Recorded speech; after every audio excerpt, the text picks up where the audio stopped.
Que Dieu vous bénisse à tous dans cette matinée. Donc, on a une nouvelle sœur aujourd'hui, elle s'appelle Sylvia. Donc, je vais vraiment lui laisser toute la place. Elle va vous raconter une expérience, un témoignage, ce qu'elle a dans son cœur. On a l'habitude maintenant de le faire, donc il y aura pas mal de personnes qui vont passer. N'hésitez pas à vous abonner. Donc, c'est sur Église de Sète, TikTok et sur YouTube.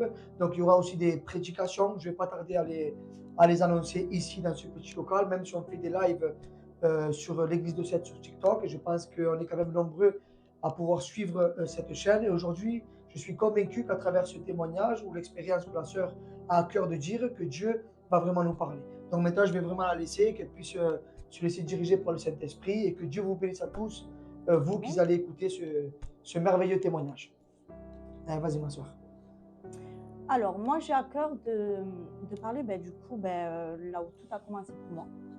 Donc, quand j'étais plus jeune, bien évidemment, j'ai grandi avec mes parents et mes parents n'étaient pas chrétiens. Ils n'étaient pas chrétiens, mais j'avais de la famille en fait convertie, donc du coup, toujours de la famille qui m'ont donné des exemples, que ce soit dans la louange, dans les chants, etc. Et du coup, en grandissant, c'est vrai que les choses de Dieu m'ont toujours attirée. Donc, c'est quelque chose toujours qui m'a toujours impressionnée parce que je trouvais qu'une femme spirituelle et une femme mondaine étaient totalement différentes. Donc, quand je regardais la femme spirituelle refléter la lumière, refléter la joie, l'amour, tout ce qu'on n'avait pas en fait. Et moi, je me voyais moi en fait dans mon parcours de vie qui était, on va dire, mondain. J'avais toujours un vide en moi. Un vide en moi, j'essayais de me consoler avec des amis, sortir, enfin, des choses du monde, quoi.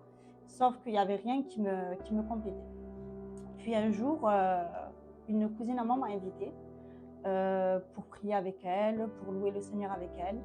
Et j'ai vraiment été touchée par le Saint-Esprit ce jour-là. Et j'ai fait une prière sincère parce qu'il ne faut pas 50 prières, vous savez, pour recevoir le Saint-Esprit dans sa vie. J'ai fait une toute prière et je lui ai dit au Seigneur, Seigneur, si tu es là, touche mon cœur, j'ai besoin que tu changes ma vie en fait.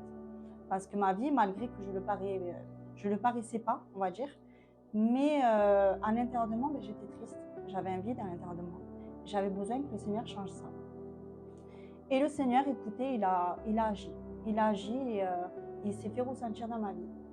Et quelques jours après, j'ai commencé à avoir des signes de Dieu.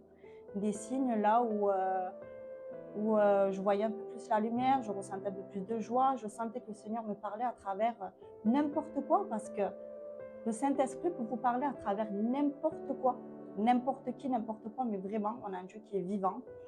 Et j'ai commencé à avoir des signes qui ont commencé à venir dans ma